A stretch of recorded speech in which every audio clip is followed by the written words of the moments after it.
शाम को गर्मी थोड़ी कम हुई तो मैं पड़ोस में जाकर रुचि के पास बैठ गई। उसकी सासू माँ कई दिनों से बीमार है। सोचा खबर भी ले आऊँगी और बैठ भी आऊँ। मेरे बैठे बैठे उसकी तीनों देवरानियाँ भी आ गई। अम्मा जी कैसी हैं? शिष्टाचारवश पूछकर इत्मीनान से चाय पानी पीने लगी।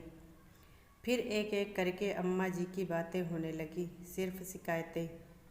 जब मैं आई तो अम्मा जी ने ऐसा कहा, वैसा कहा, ये किया, वो किया। आधा घंटे बाद सब यह कहकर चली गई कि उन्होंने शाम का खाना बनाना है, बच्चे इंतज़ार कर रहे हैं। कोई भी अम्मा जी के कमरे तक भी न गया।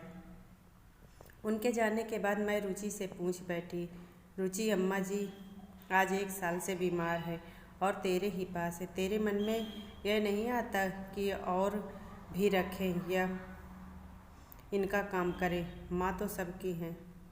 उसका उत्तर सुनकर मैं जड़ सी हो गई।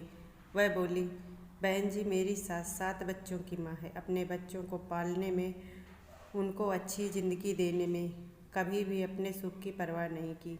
सबकी अच्छी तरह से परवरिश की।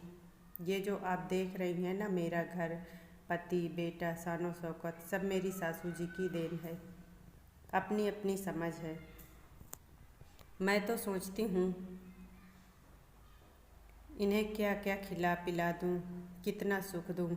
मेरे बेटे बेटी अपनी दादी माँ के पास सुबह शाम बैठते हैं। उन्हें देखकर वो मुस्कुराती हैं। अपने कमज़ोर हाथों से वो उनका माथा, चेहरा और शरीर सहलाकर उन्हें जी भरकर दुआएं देती हैं। जब मैं इनको नहलाती हूँ, खिलाती पिलाती हूँ और इनकी सेवा करती हूँ तो जो संतुष्टि के भाव मेरे पति के चेहरे पर आते हैं, उसे देखकर मैं धन्य हो जाती हूँ।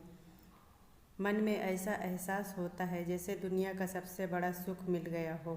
और फिर वह बड़े ही उत्साह से बोली, एक बात और है, ये जहाँ भी रहेंगी घर में खुशहाली ही रहेगी। ये तो मेरा तीसरा बच्चा बन चुकी हैं। और ये कहकर वो सुबक सुबक कर रो पड़ी।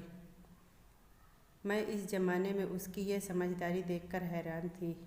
मैंने उसे छाती से लगाया और मन ही मन उसे नमन किया और उसकी सराहना की कि कैसे कुछ निहित स्वार्थी और अपने ही लोग तरह तरह के बहाने बना लेते हैं तथा अपनी आज़ादी और ऐशो आराम के लिए अपने प्यार एवं ममता की मूरत को ठुकरा देते हैं।